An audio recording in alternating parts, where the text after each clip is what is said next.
podcast where we put you on the map. This is Ron Costa broadcasting live in the Mapable USA studios here in Las Vegas. And with me today, I have Vicki Hutchmala. Vicki, how you doing? I'm doing excellent. Great. And, of course, we've been talking about crowdfunding and real estate crowdfunding and this whole opportunity zones.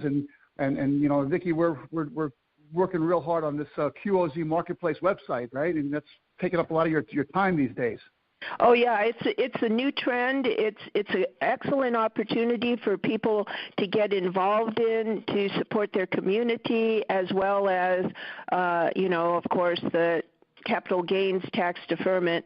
But it's a good thing for everybody.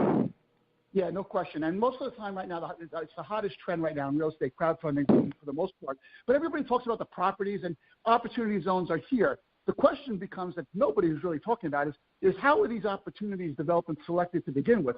And to answer that question, we have Erin Gillespie on the phone with us. And Erin's with Madison Street Strategies. Erin, how are you doing today? I'm doing great. Thanks for having me on. My pleasure. So you really have been looking at opportunity zones really from the very beginning, before this even was a topic of discussion, huh? Yeah, that's correct. You know, the legislation passed in December of 2017, and it designated each governor of every state the opportunity to select 25% of their low-income census tracts as opportunity zones. And in my role at the Florida Department of Economic Opportunity, I helped the governor put together the selection for the state of Florida. That's great. Well, sounds exciting. To be part of the process to get it started. How did you determine what areas, aside from the criteria, how did you go about it? Sure. Well, our governor, our former governor, Rick Scott, who is now Senator Rick Scott, his whole platform has been job creation when he was the governor of Florida. And so when he was able to take a look at these zones, he designated us with the responsibility to do an economic analysis first. And so, as you know, the zones that were available to choose from were designated low-income census tracts by the Census Bureau, as from the federal level. And then each state was able to pick 25% of those tracts. So we took the low-income poverty information, and we also overlaid population, and we overlaid unemployment rates for the census tracts, because we believed that we wanted to help the zones that were most in need. And so we did a basic economic analysis to look at Florida had over 1,700 zones to choose from. We were able to select 427 of those zones. Wow. To be designated as opportunity zones. And so we started with an economic analysis to see the makeup of the zones, the challenges of what the zones, and that was really our starting point. All right. Well, you start with that, and you get this data. Once you determine what's something that you think is going to be the zone, who do you report to at that point? Who gets those results? Well, you know, what happened was we looked at the economic analysis, and then we began to hear from communities. So Florida, as you know, is a pretty large state. We have 67 counties, and our governor had made the decision that every county should have at least one opportunity zone to make sure that our rural areas, our metro areas, that every community in the state was able to benefit from this, and that no county would feel left behind. So we looked at our economic analysis. We ensured that every county had at least one zone, and then we took input from communities. So we heard from county governments, city governments, real estate developers, investors, lobbyists, legislators, pretty much anyone you can think of that was working in their county, and we really weighed that input very heavily, because we believed at the state level we could do a basic analysis, but the communities really knew best where the investment was going, where the community wanted to drive investment, the areas that were most in need. And so we really weighed that community input very heavily as we continued our economic analysis before the final selection was made. Oh, wow. So did you also select opportunity zones in rural areas as well as urban areas? Absolutely. So all 67 counties in Florida have at least one zone. Miami-Dade County has the most with 67, and there are many counties that only have one zone, and most of those are rural counties, again, based on population. The interesting thing is census tracts, as you know, are based on population, so some census tracts are very small, especially in urban areas. In the rural areas, the census tracts are actually quite large, so we have several counties in Florida where one census tract is about half the county. And so some of these rural communities, half of their county is designated as an opportunity zone, so it really gives them a bigger geographic region to choose from when they're trying to draw investment.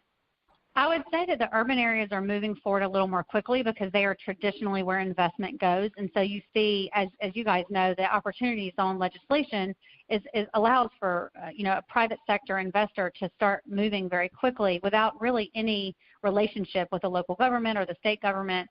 They just have to certify with the IRS that they're investing. And so some of these projects that we see that are starting now are in those traditional areas that have brought development, and investors are taking advantage of this tax incentive to increase the development in those areas, which is great for the local communities.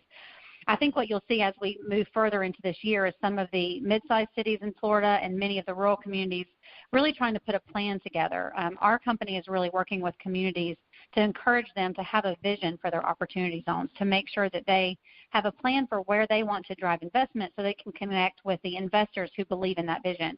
And I think we'll see a great diversity of investment everywhere from affordable housing to small business. All right. So that's what you're doing. That's what you're doing with Madison Street. Your company. Your company is doing that consultation and meeting with these people, right? We're meeting with everyone from investors and developers who are trying to start their own funds to large funds that are looking for a project pipeline. And then also with communities, we're working to put some local workshops on so that communities across the state can really understand opportunity zones. There's still an education that needs to take place. And then showing them how there's a couple of successful communities across the state that really were at the forefront of this movement that have already put a plan together. They're getting a lot of buzz on social media and really drawing investors just because they were first out the gate. And so we don't want Florida to be left behind. We want Florida to catch up and really start drawing investment in the way that the communities want. We really see this as a community-driven approach to make sure that every community gets what they want. As you can imagine, Miami-Dade is very different from our rural counties. They're looking for different types of work, different investments, and we want every community to feel like they are able to draw the investment that fits their community best. Most of these people, though, that are starting these opportunity zone funds, most of them, I would imagine, are real estate developers or those in the real estate business. Are you seeing that? At the local level, yes, absolutely. The people that are starting funds are developers, investors in development, real estate, and real estate's really the first step of the process because it's an easier piece to understand of the opportunity zone legislation. The legislation allows you to invest in property or invest in small business as an equity investment. And so it does give small businesses the opportunity to draw in capital they wouldn't have gotten otherwise. But that's a little more complicated, and I think you'll see that start to pick up as some of these projects become successful and are marketed across the country, as just what you guys are doing. As people are educated and learn more about what success looks like in this program, I think that development and investment will really start to move forward quickly. Yeah, I see a big future for this, no doubt. But I also see kind of an interesting scenario developing sometimes with some of these people who may own a tract of land. Let's say that I own tract A in a certain area, and I've owned this land for quite some time. Maybe it's a rural land, it's undeveloped, et cetera. And now all of a sudden, you guys come in, and it's then that tract A, which I own as let's say an individual, it gets designated as a opportunity zone. Now, does that make that land more valuable for me? Are real estate brokers and agents looking to contact me about selling my land? Are you seeing that as well? We absolutely are seeing that, not just in Florida, but across the country. There have been some articles where they have looked at the sale of land that are in opportunity zones this year versus last year, and property values are already going up. Sales are increasing, and it really makes sense for people to start investing in some of that land as they try to, even if you don't know exactly what you want to do with it, just owning land in an opportunity zone makes it more valuable right now. Yeah, well, I'm seeing that here in Vegas too with a lot of the commercial brokers out there. They're marketing their listings as opportunity zone eligible or words to that effect. Absolutely. And I think that's a big thing. I think that's going to really just make the commercial market in the entire United States kind of like jump up a little bit on this new program. But now, what about, as far as you're concerned with the real estate, part of your consulting and people that you talk to, you're not talking to the person who owns the land, right? And you're more of an organizational type of approach. Is that right? Actually, we've that was really sort of our goal originally, was working with communities, elected officials, county and city governments. But we have been approached by so many developers and investors that we are shifting a little bit to try to help them. Many times they do own the land, or they're interested in purchasing land in opportunity zones and developing it, and they're trying to understand how to set up their own fund. which is very different from some of these funds that you hear about in the news, $500 million funds that are national. You know, they're looking across the country for projects to invest in. Many of the folks we're working with now are, you know, they're on the ground in their community. They want to improve their community. Obviously, they're looking to invest and make money off of it as well. But they're trying to figure out, you know, I'm a developer. I own this land. How do I start an opportunity fund? It's outside of their normal course of business. And so we're working with quite a few developers now to try to help them navigate that process. Interesting. Yeah, that's pretty cool. And again, you're talking about building a community both from a real estate, but also from a business perspective too. That's part of the revitalization of these areas. So when you're bringing in, let's say, restaurants or business owners that want to start a restaurant or create a movie theater or something along those lines, how do you get in touch with those kind of business guys who may not understand there's an opportunity out there to start something in an opportunity zone? Because that qualifies too, doesn't it, for the tax benefits? Absolutely. So it is a great, it's going to be a great program for businesses that are looking to expand. Just like you said, either franchises that are growing or small businesses that want to expand their workforce, expand their production. This gives them access to capital that would be very difficult to get otherwise, because investors are looking at successful business models to invest their funds into. And so absolutely, small businesses are going to be a great part of this. I do think it'll be sort of a second phase. We see the property and real estate development hitting the ground first. But that's where education is key. We're going, almost every week we're traveling to a different community and trying to hold a workshop, meet with developers, tell them about what the program is, how it works. We're working on developing a new website to give more information as it gets updated when we get additional guidance from Treasury that hopefully will be coming in the next month or so. So there are a lot of questions out there, a lot of people looking for information, and that's really our primary focus right now is education, letting people know about the rules, how it works, and connecting them with the right resources to do whatever they want. If they're an investor trying to find a project, if they're a developer trying to start their own fund, if they're a community trying to figure out their next steps, we're sort of working with all of those options right now. And you're doing it on a local level, I would imagine, right? Just in your local area with the seminars and the kind of community gatherings and things like that? We're doing it all over the state of Florida. Okay, yeah, wow, that's excellent. Yeah. Well, I mean, your background is so unique, and you bring a fresh approach to this. Because really, everybody that we talk to right now regarding opportunity zones has all been just, okay, the legalities, the tax benefits, the real estate development.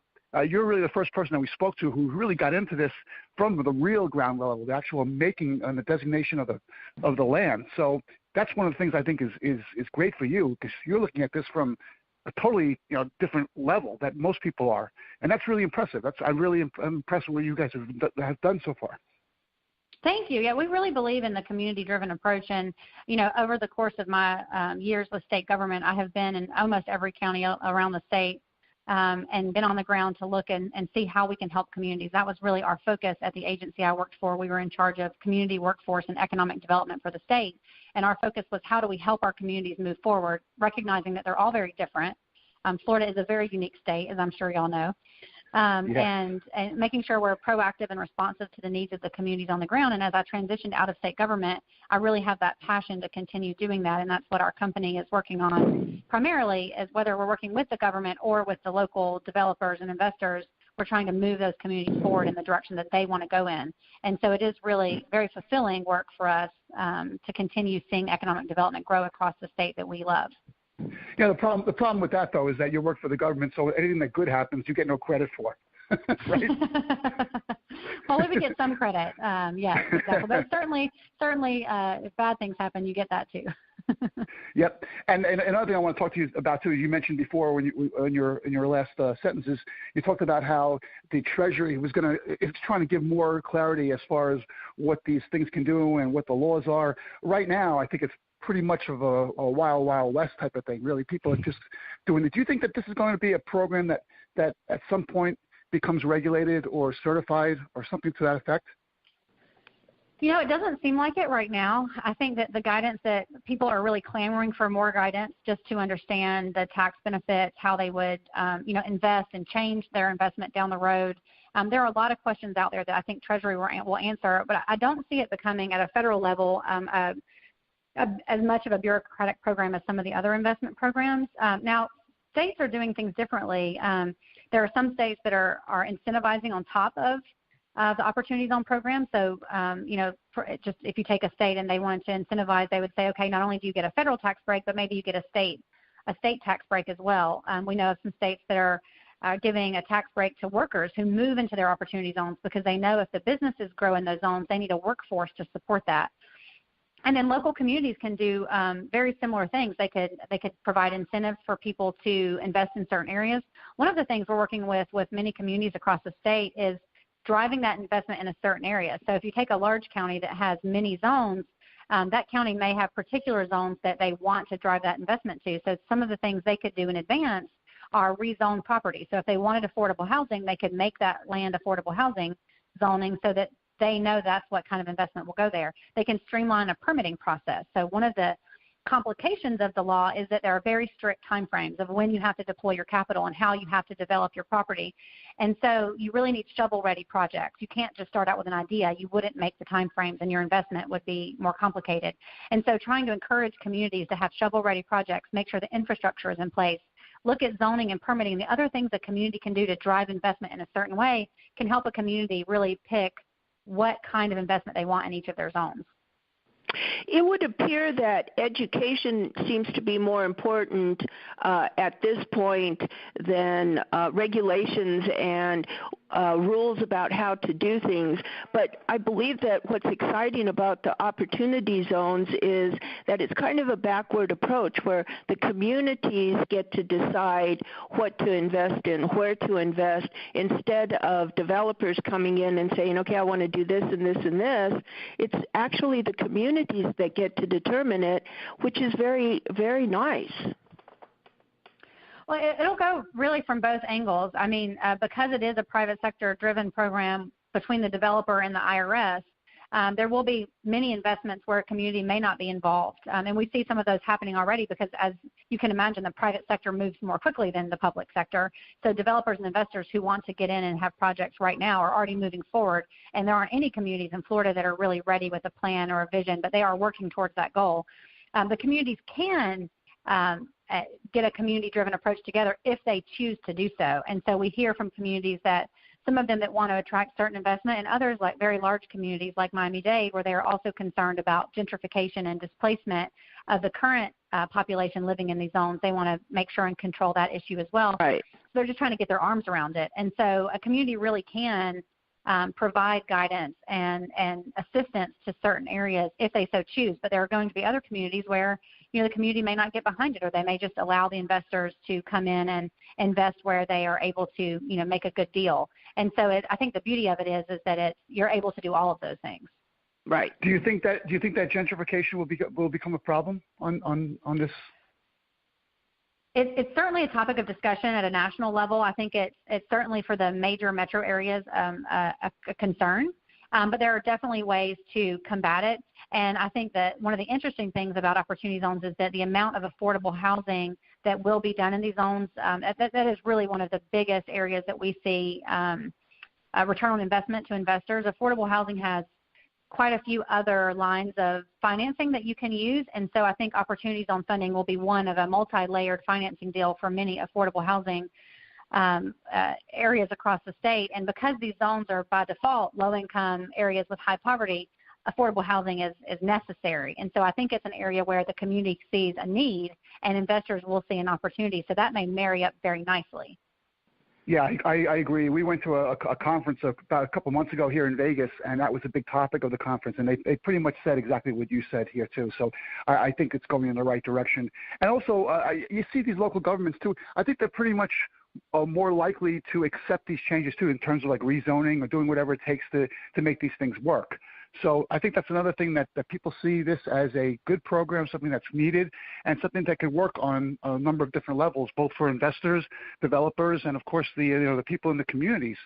The gentrification may be the downside, but that's about it, as far as I could see. Right, and there's ways, like I said, there's ways to combat that. There's ways for a community at the community level to make sure that they are driving investment in the right way and monitoring that. And in fact, we've talked to some groups who are looking at private sector methods to take a look at how the statistics change, modeling different, are property values going up? Is gentrification becoming a problem?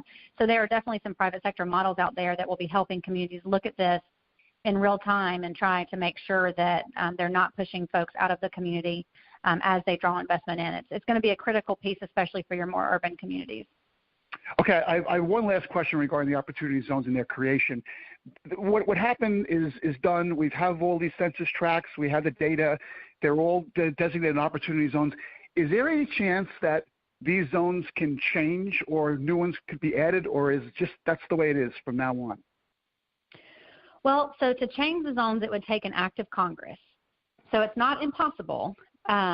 However, we don't see anything like that on the horizon at the moment. There has been some discussion in disaster areas, particularly Florida, California, North Carolina, some areas that were impacted by disasters last year, asking to expand zones to have extra zones in some of those disaster areas to try to bring in additional investment for disaster recovery.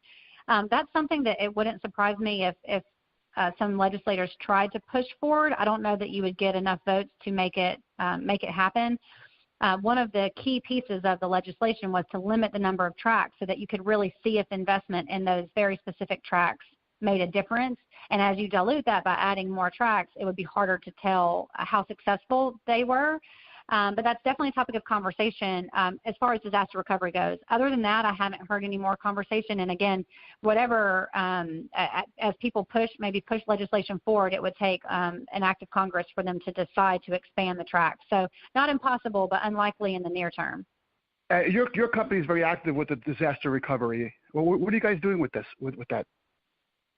Well, one of our key focuses at the state was our agency was in charge of long-term disaster recovery, really affordable housing and also economic development. And so as you can imagine, in some of the areas where they have had long-term disasters or have disasters that need long-term recovery, there are opportunity zones as well. So it's an interesting overlay to look at the funding that will come in to help these areas recover from their disaster and which of those areas have opportunity zones so that you can draw private sector investment at the same time that you're getting public sector investment for disaster recovery. And I can tell you, at least in Florida, after Hurricane Michael, it was the first time that we really started hearing from communities about, now tell me again, what are these opportunity zones? How can they help us? Can we expand them? How do we draw investment? And after a major disaster like that, they're looking at all options on the table. And so it has become a big topic of conversation in our panhandle. And I imagine probably the same in California with the wildfires, North Carolina with the hurricanes as well. Yeah, unfortunately, disasters will always happen, except for here in Vegas where we're at. We don't have any disasters. Natural disasters, let's just say. Natural disasters, yeah. But yeah, it sounds like Florida is in good hands with you. Erin, I think everything is really is great over there. It's a really great future. Vicki, do you have any final questions or anything you want to ask Erin before we sign off for today?